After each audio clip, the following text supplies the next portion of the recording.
habitación, hazlo ahora.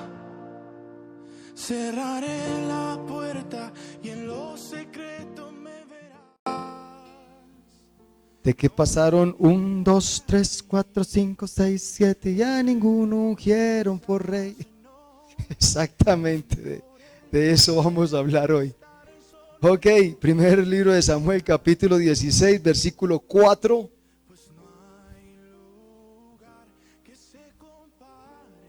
Verso 4. Vamos a leer hasta el versículo 13. Y le invito a que se coloque sus pies si ya encontró el texto bíblico para mayor reverencia ante la palabra del Señor. Y reverenciamos esa palabra que es la que nos enseña, la que nos habla en gran manera. Dice la palabra del Señor en primer libro de Samuel, capítulo 16, verso 4. Hizo pues Samuel como le dijo Jehová, y luego que él llegó a Belén, los ancianos de la ciudad salieron a recibirle con miedo y dijeron: ¿es pacífica tu venida? Él respondió: sí, vengo a ofrecer sacrificio a Jehová.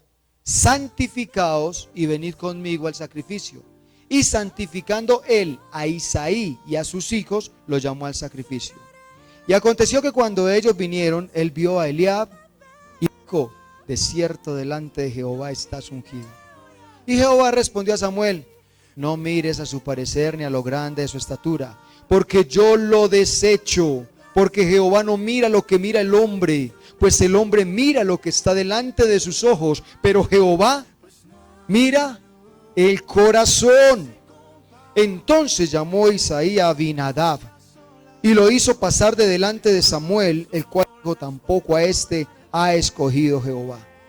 Hizo luego pasar Isaí a Sama, y él dijo: tampoco a este ha elegido Jehová.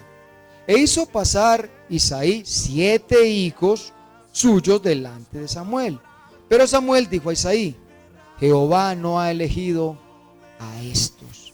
Entonces dijo Samuel a Isaí: ¿son todos estos tus hijos? Y él respondió: queda aún el menor, que apacienta las ovejas. Y dijo Samuel a Isaí: envía por él, porque no nos sentaremos a la mesa hasta que él venga aquí. Envió pues por él, y le hizo entrar, y era rubio, hermoso de ojos y de buen parecer. Entonces Jehová dijo: levántate y úngelo, porque este es. Y Samuel tomó el cuerno del aceite y lo ungió en medio de sus hermanos. Y desde aquel día en adelante el espíritu de Jehová vino sobre David. Se levantó luego Samuel y se volvió a Rama. Padre, bendícenos a través de tu palabra. Gracias, gracias, gracias por permitirnos adorar tu nombre, exaltarte y bendecirte, y ahora encima de eso recibir, Señor, un banquete de parte tuya, una palabra, Señor amado, que tú traes el día de hoy para nuestras almas, para nuestro corazón. Hoy te doy muchas gracias. En tus manos pues nos encomendamos, Rey de Gloria, en Cristo Jesús. Amén y amén. Para muchos de nosotros, permítame, apago este escandaloso. Para muchos de nosotros es conocida una anécdota de un hombre que necesitó empleados en su empresa y empezó a convocar, lanzó una convocatoria para empleados, y que vengan todos porque necesito empleados para mi empresa, estoy ofreciendo empleo, ¿verdad? Eso no tardó después de haber publicado el anuncio, en llegar ingenieros, arquitectos, médicos, abogados, de todo, mirando a ver qué quería. Y entonces se presentaban a la entrevista y decía: mira, yo tengo un doctorado en esto, yo tengo tantos estudios, yo soy graduado en esto, y entonces sé hacer esto, y sé hacer aquello, y sé hacer aquello, te puedo servir para tu empresa. Y el tipo decía: no, no me sirves, no, no me sirves, no, no me sirves, no, no, no me sirves, no, no, no, menos, no. Entonces, uno de estos tipos, al ver que nada le servía, se tomó el trabajo de investigar por qué había echado a los trabajadores anteriores. ¿Qué había pasado? ¿Por qué no le habían servido los trabajadores que tenía la empresa? Y fue y indagó, encuestó a algunos trabajadores anteriores, y le dijeron esos trabajadores: es que definitivamente nosotros con nuestros estudios, y este señor quiere que nosotros hagamos lo que él quiere. la forma que Él quiere, entonces nosotros no estamos dispuestos. Y entonces por eso era la pelea, porque Él decía, háganlo así, y los trabajadores con todos sus estudios y todo su conocimiento lo hacían de una forma diferente. Entonces este tipo muy sabiamente se sentó a la hora de su entrevista, se sentó frente al futuro patrón, y el patrón le dijo, ¿usted qué sabe hacer? Y lo único que le respondió fue, yo sé hacer caso. Y el patrón le dijo, contratado. Usted es el que necesito. Usted es el propio. No me importa el conocimiento, no me importa lo que usted sepa. Usted sabe hacer contratado. Ok, en la vida cristiana necesitamos muchos que sepan hacer caso. No caso al pastor, no caso al líder, caso a Dios. Es que hay una cantidad de personas haciendo la voluntad de Dios, entre comillas, pero en realidad es lo que le dicta su corazón. Es que yo quiero hacer una campaña de... Dios te está mandando a hacer eso. Dios te ha confirmado, te ha dicho de alguna manera, te ha hablado. No, es que yo quiero... venga, a veces queremos mucho, pero yo quiero invitarle a que usted repita conmigo antes de empezar esta predicación. Yo sé hacer caso a Dios. Ok, excelente. Ya vamos bien, estamos preparados para esta predicación del día de hoy. Amén. Mire, nota algo bien interesante. Samuel llegó, dice el versículo 4, que Samuel llegó a la casa de Isaí, ¿verdad? Salieron los ancianos, salieron a recibirle. Ellos tenían temor porque cuando el profeta de Dios visita una aldea, puede ser un mensaje de destrucción, puede ser un mensaje de exhortación. El Señor está en contra tuya, el Señor te manda a decir que has pecado, que has fallado. Entonces los ancianos salieron como que temerosos. ¿Y ahora qué hicimos malo para que usted nos visite? Él le dice, no, tranquilo, vengo en son de paz, no me preocupe. Ok, y hay algo bien interesante que les dice, que les exige o que les pide. Samuel hizo santificar, ahí en el versículo 5 dice, y respondió, sí, vengo a ofrecer sacrificio a Jehová, santificaos. Mandó a todos los ancianos a santificarse, ¿verdad? Y luego dice, y santificaos y venid conmigo al sacrificio. Y santificando él, ¿a quiénes? A Isaí y a sus hijos. ¿A cuáles hijos? 1, 2, 3, 4, 5, 6, 7. A esos 7 los hizo santificar. Él mismo los santificó. ¿Los santificó para qué? Para que pudieran presentarse ahora delante de la presencia de Dios, ¿verdad? Dice que los santificó y los llamó al sacrificio. Sin embargo, aunque los santificó, aunque los purificó, aunque les hizo todo el ritual, no, usted no me sirve. No, usted tampoco. No, usted menos. No. Y eso parecía un reinado.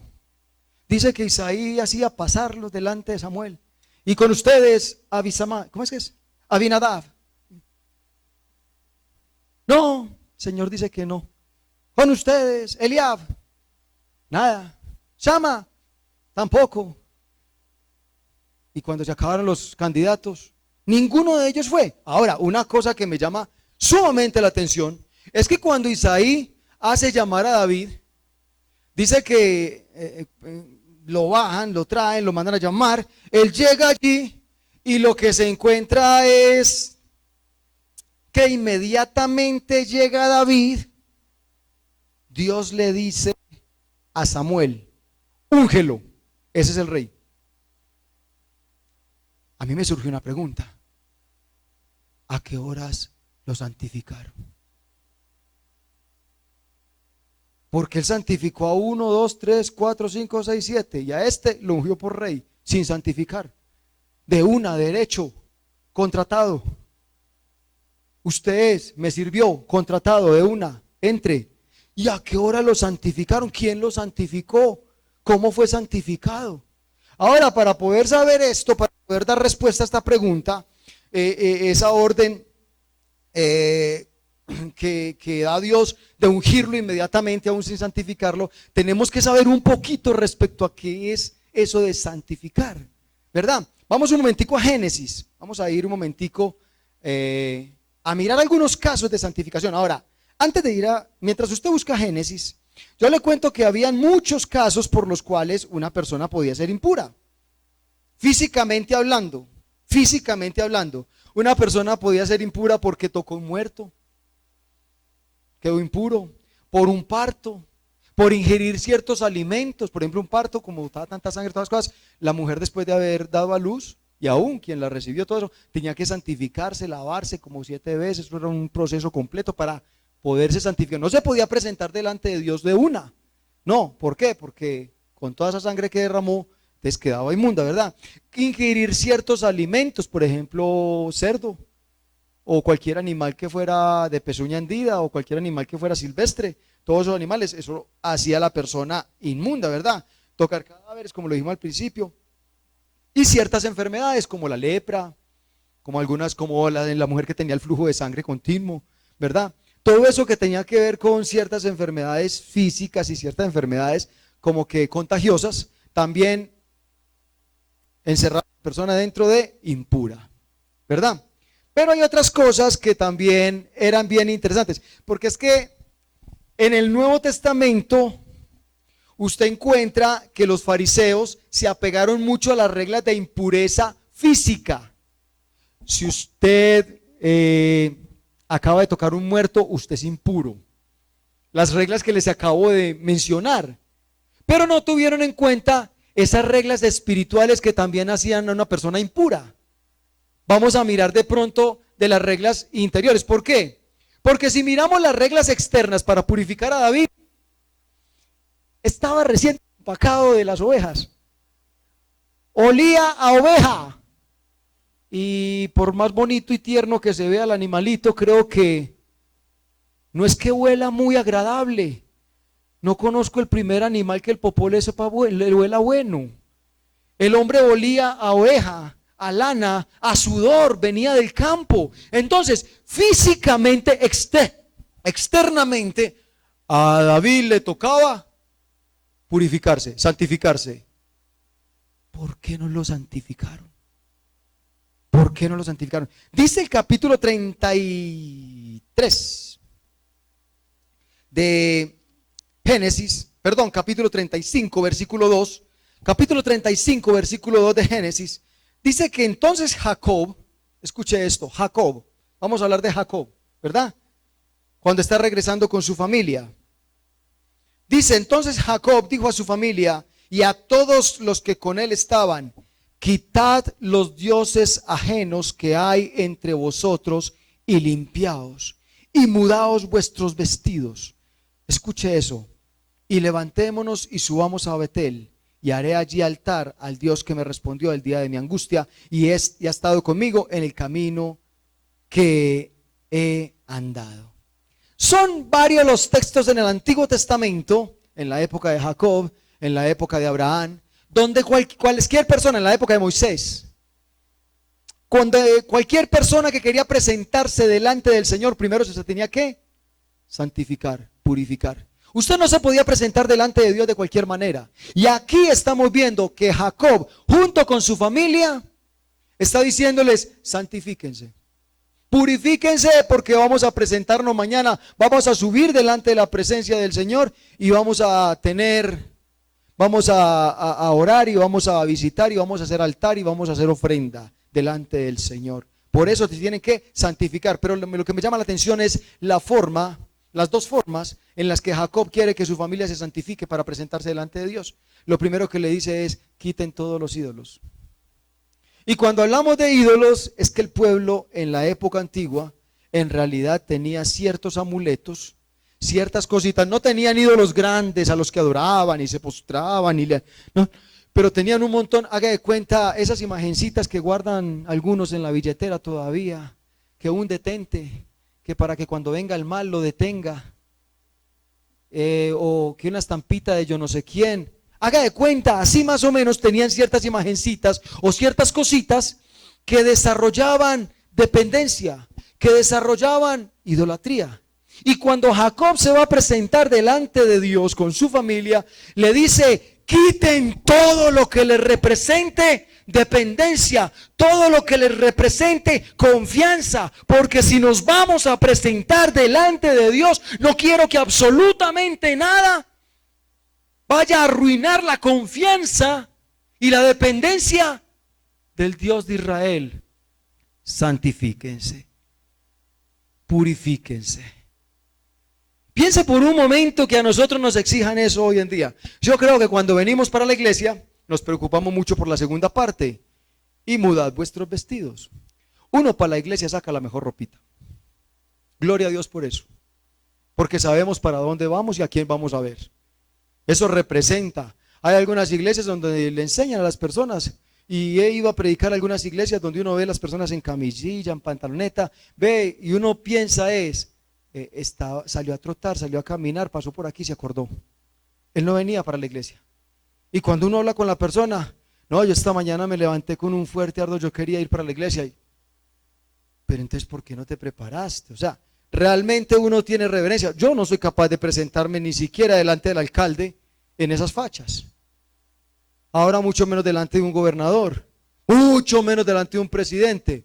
Pero sí soy capaz de presentarme así delante del Rey de Reyes. Estamos hablando de la parte física. Yo creo que nosotros en la parte física, bien.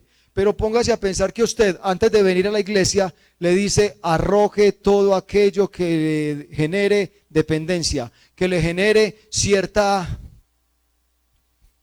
confianza, porque no queremos que en medio de la alabanza algo estorbe la confianza plena y verdadera en Jehová de los ejércitos, en nuestro Dios. Queremos que en medio de la adoración toda la honra, toda la confianza sea para Él. Y dice aquí que quitad los dioses ajenos que hay entre vosotros, limpiados, y mudad vuestros vestidos. Y entonces dice más adelante el versículo 4: así dieron a Jacob todos los dioses ajenos que habían en poder de ellos, y los zarcillos que estaban en sus orejas. ¿Y qué tenía que ver las aretas? ¿Qué problema tenía con las aretas? Pues resulta que obviamente las aretas también representaban confianza. ¿Por qué? Porque eran sus riquezas, eran sus alhajas, su oro.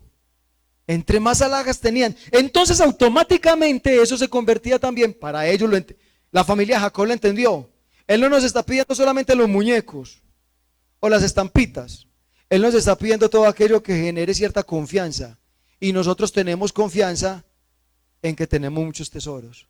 Entonces todo lo que representaba oro, todo lo que representaba alhajas, todo lo que representaba aún inclusive su belleza, sus adornos, todo lo depositaban, lo guardaban, lo escondían.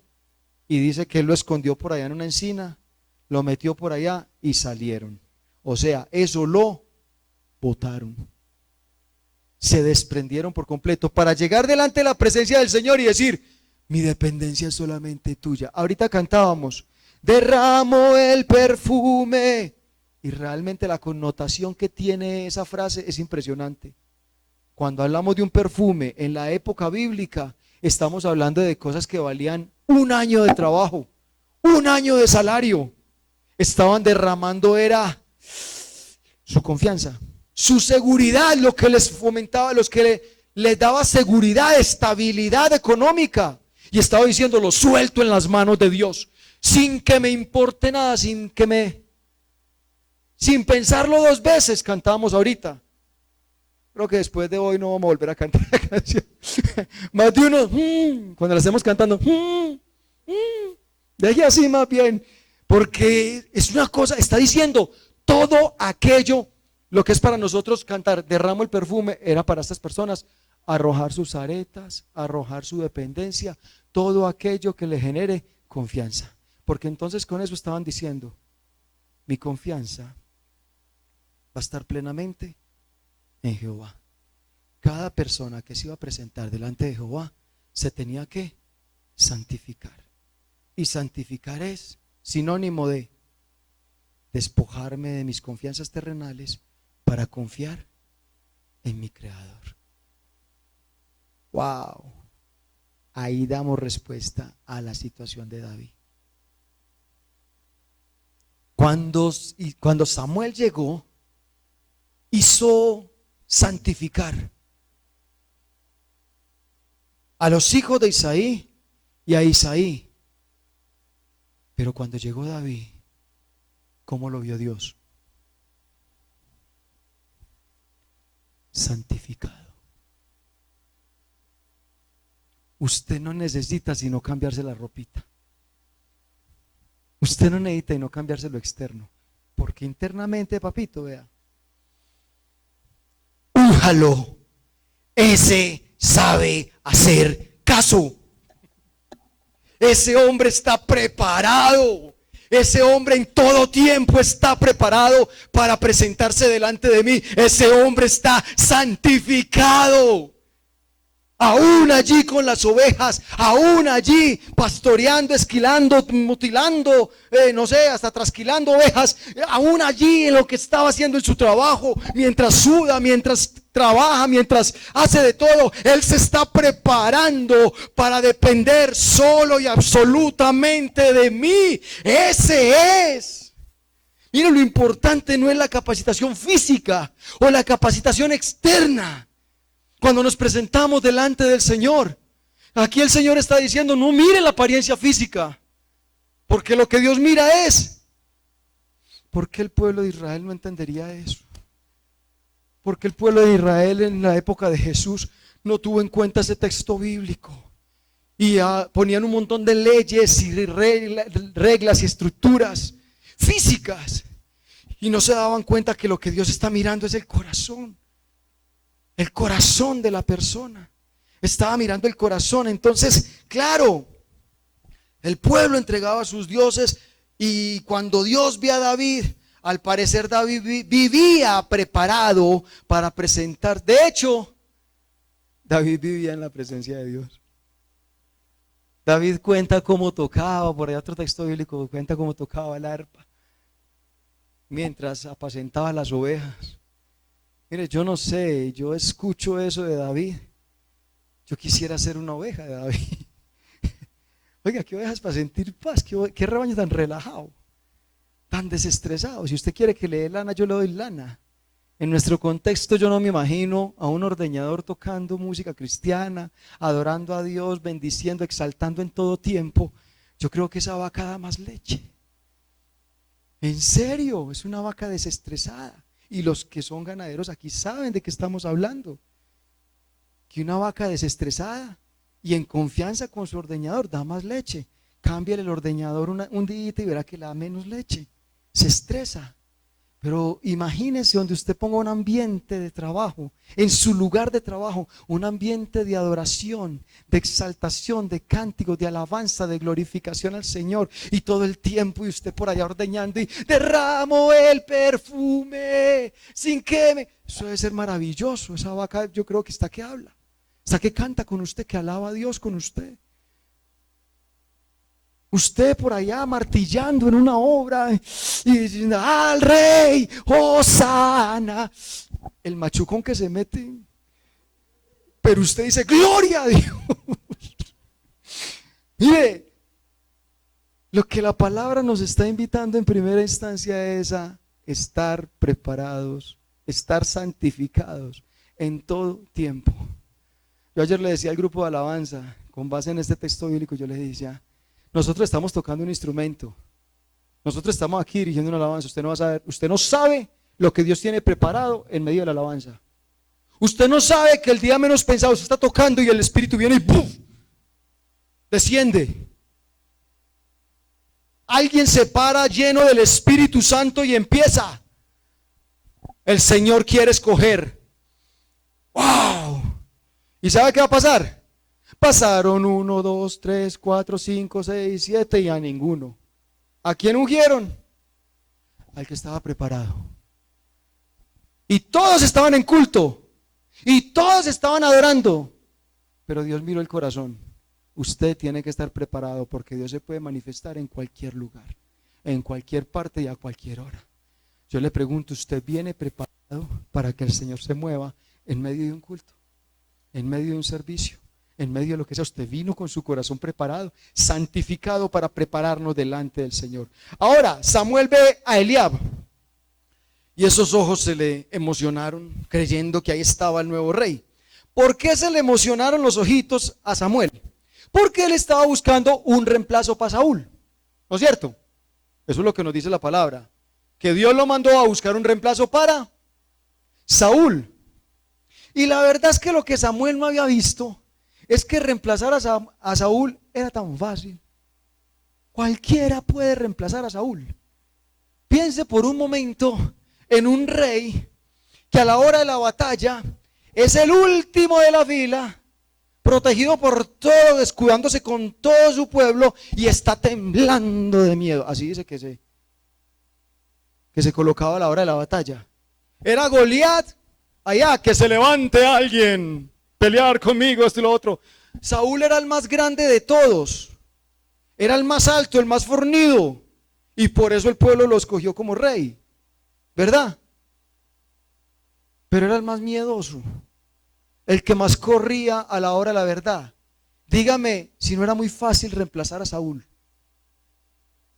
Y Samuel se va hasta por allá tan lejos. Yo me imagino a Dios diciéndole, no, pues si es para reemplazar a Saúl, pues hubiéramos cogido uno de allá. Yo lo traje hasta acá es por algo diferente. Eso para reemplazar quien toque un instrumento, para reemplazar quien cante, para reemplazar quien predique. A la hora de la verdad, capacite gente. En las universidades enseñan una clase que se llama oratoria y le enseñan a usted a echar verbo. Usted se puede parar aquí hora y media después de haber recibido una clase de esas. Le enseñan a preparar discursos, a preparar cómo es que usted va a hablar. Eso no te garantiza nada. Reemplazar a una persona que hable, reemplazar a una persona que cante, reemplazar a una persona que enseñe. A la hora de la verdad, la parte física es fácil. Y Samuel entonces se preocupó por ir a buscar quién reemplazara a un rey. Pero es que ese rey era tan fácil de reemplazar. Era cualquiera que escogiera y iba a hacer lo mismo y hasta mejor. Iba a hacer las cosas lo mismo y hasta mejor. Isaí entonces empieza a hablar de David. Después de que ve que pasan todos estos. Y empieza a hablar de David como el más inepto. Sí, el pastor de ovejas me falta. Pues si yo quiero ser oveja de David, yo no quiero ser hijo de Isaí. Uy, no, qué desastre. Qué desastre, papá. ¿Cómo es que al último se le olvida? El pastor de ovejas. Yo no quiero ser hijo de Isaí. Qué cosa tan horrible. Como el más inepto, tal vez el menos preparado o el menos capacitado. Dice el versículo 11 de aquí del capítulo. Volvemos por favor a donde estábamos. 16:11 dice, entonces dijo Samuel a Isaí, ¿son estos todos tus hijos? Y él respondió, queda aún el menor que apacienta las ovejas. Sí, el menor, el que apacienta, el pastor de las ovejas, claro. Ese, el menos preparado, el menos capacitado. Samuel ve al más grande y también se emociona. Y así sucede. Constantemente, permanentemente. Mi esposa me enseñaba un texto bíblico en Eclesiastés esta semana que yo realmente no conocía, no había tenido en cuenta. Dice que hubo en una ciudad un hombre sabio, pero era muy pobre. Y vino un rey a atacar esa ciudad. El hombre sabio sabía cómo destruir al rey, pero nadie le prestó atención, nadie lo escuchó por ser pobre, por ser pequeño. Y la ciudad fue destruida. Y eso está en Eclesiastés, yo no sabía. Ya después mi esposa nos regalará la cita exacta de dónde está eso, pero me lo mostró así en la Biblia y yo porque nunca había visto ese texto bíblico, yo no recordaba. Y sí, ahí está. A veces a los más sabios no los escuchamos, ¿por qué? Porque son pequeños, porque son insignificantes. Pero esto era necesario. Eso era necesario, todo eso era necesario para que el nombramiento de David apareciera como un propósito divino y no un propósito humano, no un propósito de Samuel o un propósito de Isaí, sino un propósito de Dios. Es que es muy fácil uno nombrar líder al que siempre ha tenido liderazgo. ¿Sí o no? Uno decir, mira, tú tienes capacidades, tú estás capacitado, tienes todos los estudios, tienes una comprensión de lectura espectacular, tú eres bueno para predicar, venga y verá que usted, hágale, que es que usted habla muy bueno, usted sabe echar carreta. Entonces cuando se para aquí, todo el mundo dice, ah, sí, se había demorado. Pero ¿qué sucede cuando viene Dios y coge al que menos estudio tiene, al menos capacitado y ¡pin! Le pone su toque? Todo el mundo. Y ahora quiere decir, ahí es donde la gente se maravilla y dice, esto tiene que haber sido de Dios. Esto no es de hombres. No estoy diciendo que una persona capacitada no pueda hacer lo mismo, pero lo que estoy diciendo es, así tengas la capacitación física, necesitas la unción de Dios.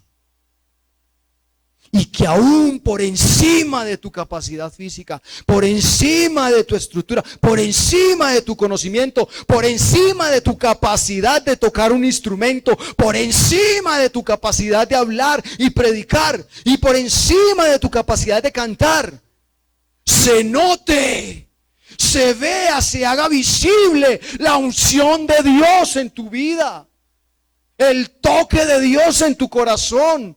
Que el Señor toma esa voz y wow, que el Señor toca ese instrumento, el Señor toma tus manos y wow, esos suenan sonidos celestiales. Que el Señor viene y coge esa palabra y wow, cualquiera puede enseñar, pero con el poder del Espíritu. Solamente un hombre santificado puede invocar la presencia del Espíritu para que esa palabra llegue al corazón del hombre. Lo que está diciendo la palabra es eso. Tenía que ser un toque divino, no un toque humano. Y por eso pasan 1, 2, 3, 4. Y es por eso que vemos los proyectos de Samuel versus los proyectos de Dios. Los proyectos de Samuel versus los proyectos de Dios. Y hemos hablado mucho de que pasaron 1, 2, 3, 4. Vamos a hablar de ese 1, 2, 3, 4. Samuel ve a quién? A Eliab. ¿Usted sabe lo que significa el nombre Eliab? ¿No lo sabe? Yo tampoco. No, mentira, no. Dios es mi Padre. Uy, qué nombre. Con el nombre. Samuel lo ve alto, el mayor, fornido, y con ese nombre, Dios es mi Padre. Ese es el hombre que necesitamos de rey. Yo ahora entiendo, después de que veo el nombre de Eliab, él es Dios. Ab, de Abba, Padre. Dios Padre, Dios es mi Padre. Con ese nombre, ¿para qué más? Y Dios dice, pura bulla. Ese hace mucha bulla. Ese canta muy duro, pero a la hora de la verdad, ese es el que le gusta orar durito. Mucho nombre y poca llenura, poco relleno. Mucho alboroto. Es el que le gusta orar en público, es el que le gusta hablar, le gusta. Pero no, está vacío. Con semejante nombre. Qué duro, ¿no? Y luego dice que pasa a Abinadab. Abinadab. Ab, de padre. Nadab, generoso. Padre generoso. Abinadab. Y entonces Isaí dice, bueno, no te gustó Eliab, pero aquí tengo la segunda opción. Y pasa desfilando en este momento Abinadab, el Padre generoso. ¿Qué mejor rey para Israel que un Padre generoso que a todo le va a dar justicia, equidad, tranquilidad? Y Dios dice, no. Ese no hace obra social. Ese es el típico influencer de hoy en día. Ese reparte un mercado y tiene que tomarse 20 fotos. Ese no es sino bulla. Le gusta hacer todo aquello que le dé fama. generosidad y entrega allí y reparte aquí y entrega al otro y le da al otro. No, qué pereza influencer aquí de Reyes. No hacen nada. Siga. Entonces ahí dice, bueno, entonces aquí está Shama. Sama dice ahí, en hebreo es Shama. Y Shama significa pérdida, desolación, desierto. Pues si no le gustan los buenos, aquí le presento al malo. Este hombre va a traer pérdida, va a traer desolación. Quiere uno igualito a Saúl, es hasta peor que Saúl. Y el Señor dice, no, menos. ¿Cómo le ocurre? Siga. Y entonces ahí es donde dice, pasaron 1, 2, 3, 4, 5, 6, 7. Ya David ungieron por rey. ¿Y usted sabe lo que significa el nombre de David? Lo dividí en dos partes, los significados de David. Uno es amado, querido. Me impactó mucho porque es que todos estos nombres anteriores hablan de lo que ellos quieren hacer por Dios. Pero el nombre de David habla de lo que Dios siente respecto a él. Es que no se trata de lo que tú hagas por Dios. ¿Qué dice la palabra? Al que Dios ama, le da su sustento. Nosotros deberíamos estar preocupados es ¿qué imagen tiene Dios de mí? No yo de Dios. Dios es inmutable. Dios es incambiable.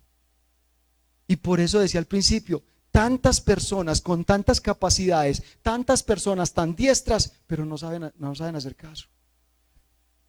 David se encargó de que Dios lo amara. David se encargó de ser el privilegiado de Dios, el querido, el apreciado por Dios. No importa lo que digan los demás, que yo soy un pastor de ovejas. No importa que yo esté por aquí simplemente con mis ovejitas tocando el arpa. No importa lo que esté haciendo, lo que están diciendo. Yo me relaciono constantemente con mi Dios. Y el nombre de David significa en primer lugar eso. Pero en segundo lugar, amante amoroso. Define a una persona apasionada por lo que hace.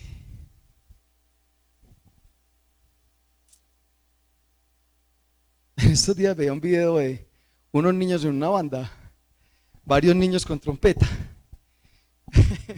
El mayorcito estaba con la trompeta así, esperando que le tocara el turno para... Así. Mientras estaban todos en filita, el más chiquito, yo no sé si usted ha visto ese video por ahí, el más chiquito mientras le tocaba el turno,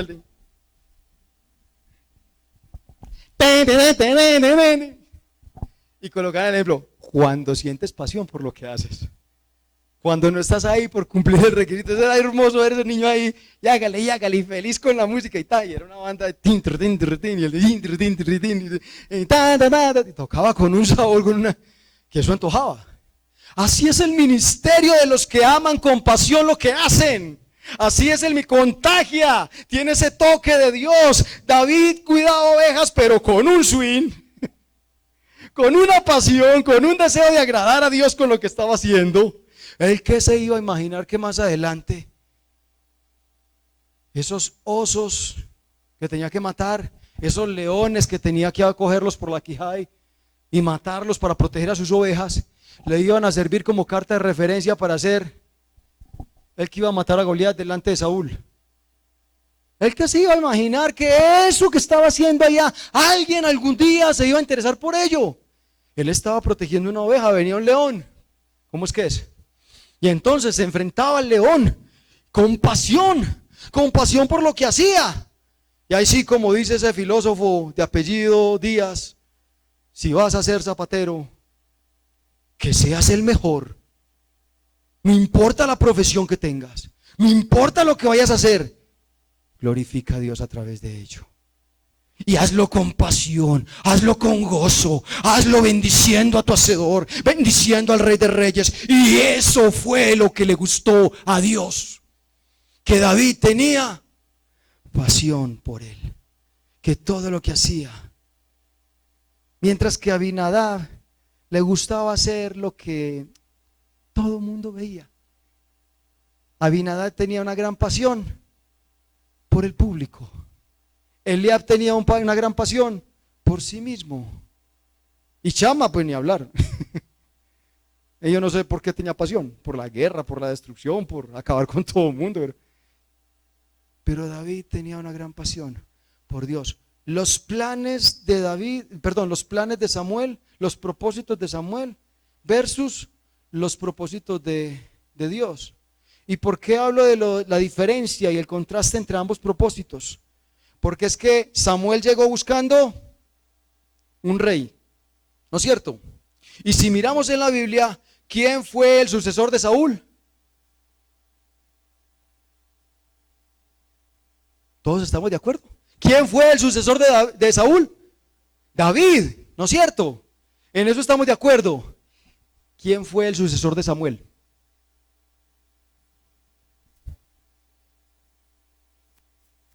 David. Samuel, ¿qué hacía? Juzgaba al pueblo de Israel, lo orientaba espiritualmente. ¿Qué hizo David? Juzgó al pueblo de Israel y lo orientó espiritualmente. ¿Qué estaba buscando Samuel? Un sucesor para Saúl. ¿Qué estaba buscando Dios? Un sucesor para Samuel. ¿Qué estás buscando tú? ¿Para qué te estás preparando? Porque vuelvo y te digo, reemplazar a Saúl, cualquiera reemplace a Samuel. Todos quieren ser los sucesores de Saúl. Todos queremos ser los sucesores de Saúl. La fama, que valoren mis capacidades. Es que yo sé hacerlo y lo hago bien. Es que es más, como alguna vez alguien me dijo, es que mi hijo lo hace mejor que ese otro. Sí. Y es que hay muchos que lo hacen mejor. Y le puedo decir, hay muchos que lo hacen mejor que yo. Y los conozco yo para acabar de gustar. De eso no se trata. De eso no se trata. Todos queremos ser sucesor de Saúl.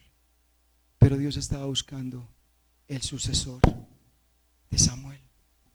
Mientras Samuel buscaba un sucesor para el rey Saúl, Dios estaba buscando a alguien que guiara al pueblo en principios, en moral, en honestidad, en amor a Dios. Y discúlpeme, iglesia, decirle, pero eso no se encuentra fácil. Eso no es fácil de encontrar. Alguien que dé ejemplo en principios por amor a Dios, en la moral, la forma, el estilo que vive, por amor a Dios, en lo que permite en su vida, que ingrese a su vida y lo que no, por amor a Dios. ¿Cuántos somos capaces de pararnos y decir, porque yo amo a Dios, no permito que a mi vida ingrese esto, que a mi familia ingrese esto? ¿Por qué? Por amor a Dios. Ah, pero es que todo el mundo, pero aquí se ame a Dios.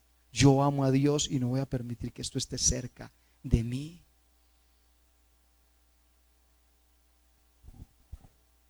No voy a permitir eso. Y dice entonces la palabra en el verso 13. Y Samuel tomó el cuerno del aceite y lo ungió en medio de sus hermanos. El aceite derramado sobre la cabeza de David simboliza santidad. Escuché eso. No podían derramar aceite sobre un hombre que no fuera santo, porque el aceite simboliza santidad, en cierta forma apartamiento para Dios, separación para Dios. Eso lo comisionaba como representante de Dios más que como rey. Y eso es lo que no entendemos, y eso es lo que no entendió el pueblo de Israel. Es que cuando Dios te coloca en autoridad, cuando Dios te coloca en liderazgo, tú eres un representante de Dios. Y no importa la capacitación, si tú eres un representante de Dios, wow, tú tienes que hacer que eso sobresalga. que eso salga por encima de cualquier representante de este mundo. Hay mucho quien representa este mundo y el talento de este mundo, pero ¿quiénes son los representantes de lo que Dios puede hacer en lo vil y lo menospreciado que fue lo que Dios escogió para avergonzar a los sabios y a los entendidos? Amén. Eso fue lo que Dios hizo. Y entonces dicen a partir de ese momento, y desde aquel día, escuche eso, qué hermoso, y desde aquel día en adelante el Espíritu de Jehová vino sobre David. Wow. Algunas versiones dicen se apoderó de David. Se apoderó de David. Otra versión dice lo llenó de poder. Y de aquel momento en adelante el Espíritu de Dios se apoderó de la vida de David. ¿Y cómo lo vemos de ahí en adelante? Porque la vida de David nunca fue la misma. Se volvió toda una aventura. Iglesia, si su vida es aburrida, falta de santidad. Mire, en serio, si su vida es monótona, mire lo que pasa de ahí en adelante. Esa vida se le convirtió, se le colmó de emociones, de aventuras. Días más adelante lo manda a llamar Saúl. Yo, pastor de ovejas toda la vida, tocando un arpa aquí con unas 2 ovejas que yo no sé si me escuchan. Y ahora que el rey me está llamando a tocarle a él, una oveja más. Y empieza a tocar. Y el Señor lo empieza a respaldar y se iba el espíritu que atormentaba a Saúl. Eso lo vemos ahí mismo en el capítulo 16. No estamos muy lejos. David empieza a vivir experiencias diferentes. Y entonces luego escucha lo que está pasando con Goliat. Pero si yo estaba tranquilo allá detrás de las ovejas, ¿quién iba a pensar que hoy iba a estar matando a un gigante? ¿Quién iba a pensar? La vida se le empezó a cambiar. Y después de que mata a Goliat, lo llama a Saúl y lo nombra general de su ejército. Yo, el pastor de ovejas, ahora el chiquito que no soy capaz con la armadura de Saúl, ahora soy el general del ejército de mi rey David, y del ejército de Dios. El Señor me puso al frente. Y digo que toda esa vida se le llenó una vida de emociones, se le transformó porque el día menos pensado, yo el chiquito que estaba allá detrás de las ovejas, ahora soy el peor enemigo del rey. ¿Cómo nos cambia la vida? Pero cuando estás con Dios, tu vida es una vida de aventuras. Te empiezan a llamar para cosas que tú no esperabas. Te empiezan a utilizar, te empiezan a molestar, porque es que ya tú eres una persona diferente y alguien lo nota. Hay algo en ese muchacho, hay algo en esa muchacha, hay algo en ese joven, hay algo en ese niño diferente. Y tal vez no sea la capacitación, tal vez sea la unción y el poder del Espíritu, la llenura del Espíritu. No te conformes con la capacitación, porque eso no te lo da la capacidad. Tú puedes tener la capacitación en muchas cosas en esta iglesia, pero si no tienes la llenura, créeme, la capacitación por sí misma no hace que tu vida se convierta en toda una aventura en las manos de tu Dios. Deja que el Espíritu de Dios te llene. ¿Qué es lo que necesitamos, iglesia? ¿Qué es lo que estamos buscando? ¿Qué estamos esperando de parte de Jehová? Ser sucesores de Saúl. Porque el Señor te dice hoy, yo quiero santificar a unos cuantos. El Señor está en este lugar y te trajo hoy acá, porque el Señor quiere santificar a unos cuantos escogidos. Y tal vez tú digas, pero yo no sé hacer nada. Contratado. Dice el Señor, contratado. Y tal vez tú digas, bueno, yo sí al menos tengo un don. Ojo, asegúrate que el Señor te contrate hoy. Asegura dónde está puesta tu confianza. Y yo te quiero invitar a que tú te levantes hoy y le digas al Señor, yo derramo el perfume, yo derramo el perfume, yo derramo mis zarcillos Tal vez he confiado hasta aquí. He confiado en mi talento. He confiado en lo que tú me enseñaste. Hoy no me importa arrojarlo. Necesito desprenderlo, arrancarlo de mi corazón, porque te quiero servir con santidad. Santifícate delante de Él. Mira, ahorita le cantamos al Señor, no hay lugar que se compare. Sigue ahí orando, sígueselo diciendo. No hay lugar que se compare cuando a solas puedo adorarte. Allí es donde recibes la preparación verdadera. Preocúpate por estar preparado para cuando el Señor quiera hacerlo grande y maravilloso. No estés esperando el avivamiento empieza allí en la habitación.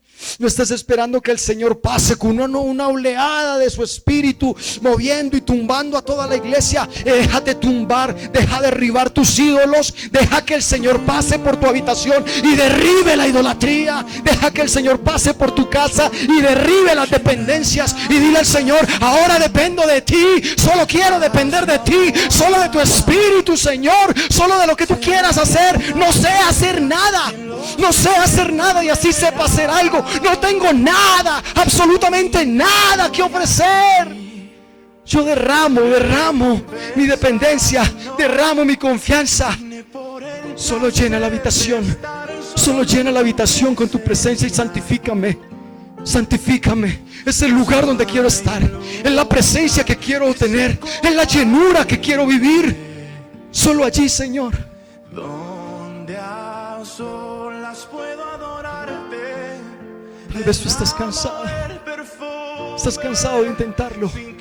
Y déjame decirte, iglesia, déjame decirte, amado hermano, el Señor te dice hoy: lo has intentado con tu talento, lo has intentado con tus fuerzas, lo has intentado con lo que tú sabes hacer. Ahora yo te digo como le dije a Pedro, dice el Señor, yo te digo como le dije a Pedro: echa la red, vuelve a intentarlo, echa la red nuevamente. Sé como Pedro que dijo: mas en tu nombre, mas en tu nombre lo volveré a intentar. Toda la noche, toda la vida lo he intentado, toda la noche lo he hecho una y otra vez, y he fracasado en formar familia, he fracasado en formar economía, he fracasado en formar una capitalización para mi vida, para mi estructura, para mi ser. He fracasado, y Señor, ahora en tu nombre obedezco, hago caso. En tu nombre echaré la red nuevamente. Levántate hoy delante del Señor. Te invito a que te coloques sobre tus pies y le digas: sin que me importe nada, No hay nada en este mundo que se iguale a tu mirada. Perfecta fue esa cruz, la que me dio